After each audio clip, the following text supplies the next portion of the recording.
পুরুষকে হতে হয় আকাশের মতো বিশাল। ঝড় হোক, বৃষ্টি হোক, রোদ নামুক, তবুও মাথার উপর ঠাঁই দাঁড়িয়ে থাকতে হয়। মাঝে মাঝে পালাতে ইচ্ছে করে হয়তো, কিন্তু সবটা জুড়ে যে আকাশ, তার থেকে কি কভু পালানো যায়? পুরুষ ভেঙে গড়িয়ে যায় অর্থের অভাবে, বাবার চিকিৎসা আটকে গেলে, মায়ের জরাজীর্ণ পুরনো শাড়িটা দেখে, ছোট ভাই বোনের আবদারগুলো অপূর্ণ থেকে যায় বলে, আবার কখনো বা প্রিয় মানুষটার স্বপ্নগুলো পূরণ করতে না পেরে।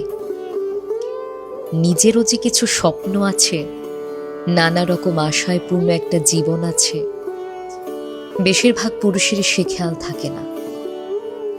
নিজের দিকে হাত বাড়ালেই যে শূন্যে ডুবে যায় পরিবার। এই সমাজ বলে পুরুষ কাঁদে না, কাঁদতে পারে না। বেকার হয়ে শূন্য পকেটে ঘুরে বেড়ানো পুরুষ জানি, তারও কান্না পায়। স্বল্প মাইনের চাকুরি করে হাজারটা অপূর্ণ স্বপ্ন নিয়ে ঘরে ফেরা পুরুষ জানি, চোখের জলের রং কতটা বিবর্ণ।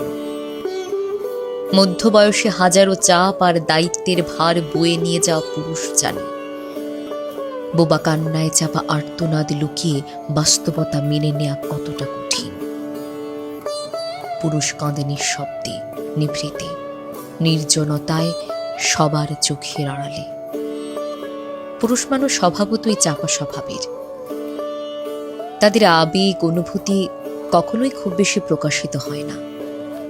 পরিবার, প্রিয় মানুষ, সবার স্বপ্নগুলো পূরণ করতে গিয়ে নিজের বেলায় এসে মনে হয় থাক, লাগবে না। দিন শেষে এভাবে অপূর্ণ থেকে যায় হাজারো পুরুষের হাজারটা স্বপ্ন। স্বপ্ন ভাঙার সে আহত মন নিয়ে তবুও পুরুষ হাসি মুখে চেষ্টা করে যায় প্রিয় মানুষগুলোর স্বপ্নের পূর্ণতা দিতে। রোদটুকু নিজের হোক, ছায়ায় থাকুক পরিবার।